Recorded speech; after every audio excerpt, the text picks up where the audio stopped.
You're listening to the Greeks Gridiron. Now here's your host, Ethan Haristadoulou. Hello, everybody, and welcome back to the Greeks Gridiron. I'm Ethan Haristadoulou, and welcome to another free agency predictions discussion. Today, I'm focusing on the Colts and their $61.5 million that they have potentially coming up in cap space this offseason. I'm going to talk some re-signings that I either expect or would like to see from the team. I'll also go over some positional needs and maybe go over a few players that I wouldn't mind seeing the team target to help fill some of those needs. So, Colts fans, dive into that comment section. Let me know your thoughts and opinions. What do you want to see from the Colts during this free agent period and during that re-signing period?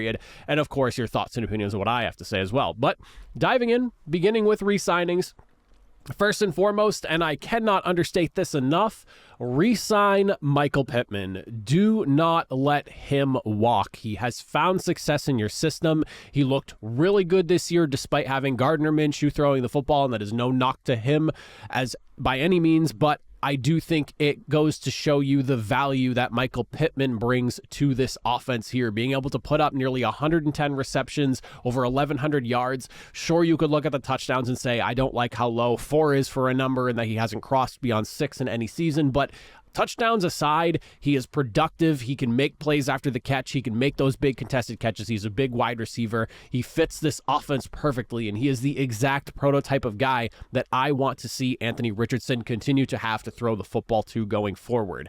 He is a number one wide receiver through and through, in my opinion, and if the Colts allow him to walk, I think they're making a massive mistake because then you're running the gamble on trying to sign one of the guys that are going to potentially be in free agency, like if it's going to be T. Higgins or something along those lines, and what if you let Pittman walk, you don't sign T. Higgins, then you're left with nothing. So keep the guy that you have in Indianapolis. He's going to be 27 next season. He's young. He's got plenty of time to continue to grow and develop, and he is the exact type of receiver that I think would mesh very well with Anthony Richardson going forward.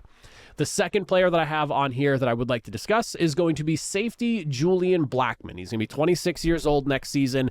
Bit of an up and down, I would say, so far during his career, and more so because of injuries than anything else. I think it has really kept him from reaching the highest of level that he could possibly reach. However, this year, minimal injuries aside, a position change to a more strong safety in the box type of player kind of revitalized his career, which started out really strong his rookie season and kind of, like I said, stumbled a bit the last couple of years and then bouncing back in a really strong way. He played 468 snaps in the box this season as opposed to the 169 altogether through his first 3 seasons. I think putting him closer to the line of scrimmage has really helped his playmaking ability, and him swapping into that more strong safety type of role is exactly what he needed. Now, as far as how you re-sign this guy, it's going to be tricky because, again, you have the 2 years of injuries that kind of, forced him into a little bit of a stumble. And now you have to try to sort out, well, is his rookie season and the last season the actuality of what his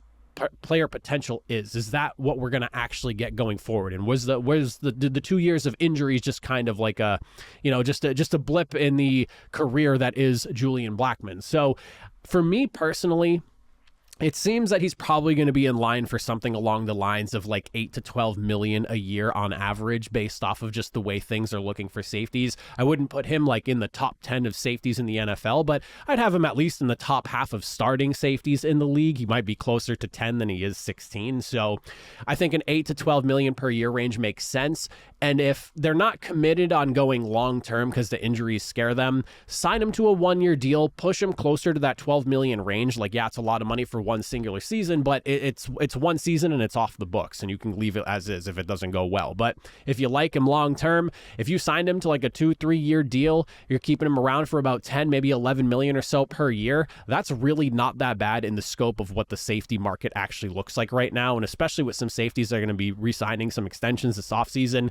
That's not a bad place to be with when you have a guy who's clearly shown in 2 different years, sandwiching in between a couple of injury-riddled seasons, that he can be a playmaker in this league. So I do think he's worth keeping around. I mean, the stats don't lie. 4 interceptions, 8 pass breakups, 88 tackles, 5 tackles for loss. He had 30 stops according to PFF. I mean, the guy is a playmaker. He can make it happen. So lock him up, keep him. Me personally, I think bet on the injuries just being kind of a fluke thing and hope for the best going forward. Keep him long-term. But if you're really scared of that, a 1-year deal that gives him a little bit more money to get him to stay around to prove it for one more season is not a bad idea in my mind either. And then finally, the third person I want to discuss here, defensive tackle Grover Stewart. Made about $10 million per year on the last extension he signed with the Indianapolis Colts. He had a half a sack, 6 pressures, 41 tackles, and 5 tackles for loss with 24 stops, according to PFF. And that was in 11 games played. He obviously served a 6-game suspension this season for a PED violation, but suspensions aside, with all of that messiness, Grover Stewart has been as key to the interior of this defense and to how this defense handles teams that run the football as about any player in the last 3 years since he initially signed that extension. And beyond just the run defense as a whole, he even has kind of turned himself into an effective pass rusher at that and a guy that can generate pressure. And that was kind of something that was one of his goals of the last few years to get better at. And I think we really saw some of that from last year.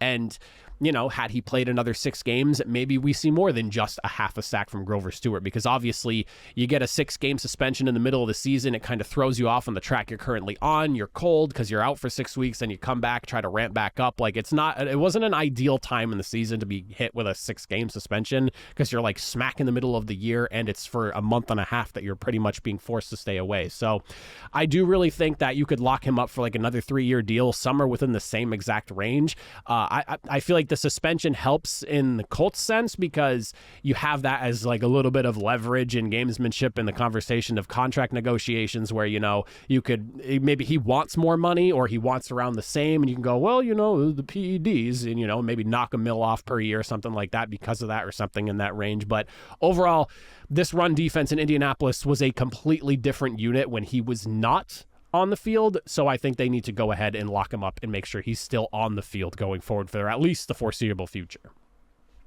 Now, shifting gears and looking at positional targets, maybe some players I would like to see the Colts go after here. I think first and foremost, I'm going to start with the running back position. And while after watching Zach Moss do his thing, and obviously Jonathan Taylor returning with his 3-year extension, you might go, a running back. Well, it pains me, but with how good Zach Moss looked, it kind of feels like there is a good chance that he winds up finding himself on another football team next year. I don't really think I mentioned this earlier. I am a Colts fan. I grew up a Colts fan, maybe not a diehard like I once was, but I still root for Indianapolis. And it just pains me to say that Zach Moss, with the success he had, is probably not going to be around. He's going to go somewhere that's probably going to give him an opportunity to have a shot at a running back 1 role, and you're not going to get that with Jonathan Taylor. Like, yes, they were a phenomenal 1-2 punch, or he was phenomenal in his absence, and they could form a phenomenal 1-2 punch down the road like that, but it just doesn't seem like that's going to happen. I would be shocked to see Zach Moss still around. So with free agents, I mean, as far as like who you could look at to kind of be the spell or just the guy to work behind Jonathan Taylor, I mean, there are guys like Antonio Gibson from Washington, Joshua Kelly from the Los Angeles Chargers, or maybe someone like Rico Dowdle, a little lesser known name, but a guy who in the limited opportunities he gets behind the other running backs in Dallas could be a solid option to spell for Jonathan Taylor. I wouldn't be too mad about that, but it just feels like Zach Moss probably going to be heading somewhere else to get a bigger and larger opportunity rather than sitting behind Jonathan Taylor after what he put on tape last season. Next position I want to look at here and highlight is going to be linebacker. And while it might not be the most pressing need, it is something that I personally would want to see the Colts go out here and address. This is more about adding a complement to EJ Speed and Zaire Franklin more than anything else. And also, of course, adding competition, because it's always good to have that at any position in the NFL. But losing Shaq Leonard last year after the release left a bit of a hole in the linebacker room, and it's definitely something that I think needs to be filled in some capacity. Now, like I said, I'm not expecting him to go out and try to get a guy that's going to like usurp EJ Speed and Zaire Franklin in the pecking order. I'm talking more of like a complement, someone who could play as like the third linebacker to spell either of them if necessary. And I'm kind of like looking like along the lines of guys like maybe Anthony Walker, former Indianapolis Colt. He's set to potentially hit free agency this season. I would be all for him coming back. On top of that, you have someone like maybe Oren Burks from San Francisco. There's a handful of guys out there that are solid names that aren't like the upper echelon of linebackers that are potentially going to hit free agency this season that wouldn't disrupt the pecking order. Now, I will say that I'm not going to sit here and argue if Indianapolis somehow managed to bring in somebody like Devin White or maybe Patrick Queen along those lines. But I'm trying to think realistically here and how this would go. This is more about having that third linebacker that is a starting caliber player, but you can still have Zaire Franklin and EJ Speed as the lead guys in that linebacker room. So that's kind of what I'm looking at there. Not a super pressing thing. It's not like a super sexy signing by any mean, but it's something that adds good quality depth and competition to a linebacking spot that lost a key player last year due to a release that not a lot of people saw coming. And then finally, the third position I'm going to highlight here, and one that I think is a little bit important because you want to make sure you have the top of your defense sealed off. And it's been something that's kind of been up in the air the last couple of years and just being kind of plug and go with some guys. And we haven't really seen somebody on the younger side on the roster really step up and take a hold of that position. And that's going to be the safety spot opposite of Julian Blackmon here. With Blackmon showing strides and really looking awesome, in my opinion, this past season, I think it would be paramount for Indianapolis to seal the top of their defense off, finding his legitimate pairing in the safety room. Now, Rodney Thomas and Nick Cross, they've been a little bit of a mixed bag. I will say that Nick Cross in his second season looked a lot better, and I think with experience, you could potentially really reach that threshold of being a legit starter in the NFL opposite of Julian Blackmon. So for me, I want to see somebody that you could bring in and maybe have lead the way for another year or two as Nick Cross continues to develop, or if maybe Rodney Thomas can find his footing again, because he shocked a lot of people early on and then kind of stumbled. I would be open to them bringing in somebody along the lines of like maybe a veteran in Tashawn Gibson. He's a potential free agent coming from San Francisco, a guy who's still playing at a very high level despite being like 33, 34 years old, like a veteran guy. Think like, I don't know, like Rodney McLeod. I was stumbling on his name there. Think like another veteran guy, just somebody that has age and experience that could help mold these two younger guys to really show them the ropes on how it is to play the safety spot. Like that's kind of what I'm looking at here. If you're not and you're looking more on the younger sides of things, there's a guy like Alohi Gilman from Los Angeles. He might be somebody that's worth bringing in that ends up competing with the younger guys as opposed to being like the veteran mentor.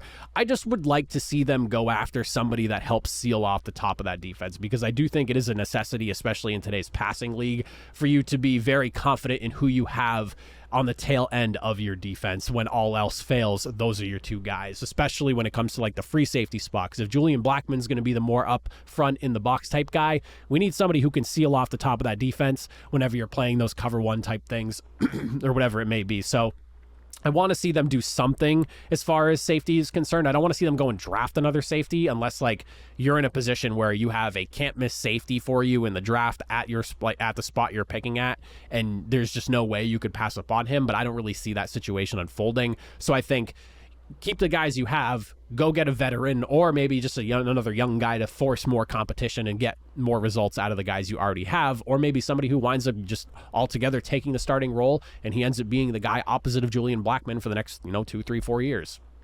But that's just kind of some of the things that I had in mind for the Colts this offseason. Like I said, I invite you to comment down below. Would love to hear your thoughts and opinions on all of this. But that is it for me. If you made it to the end, as always, it's greatly appreciated. I'll see you all next time.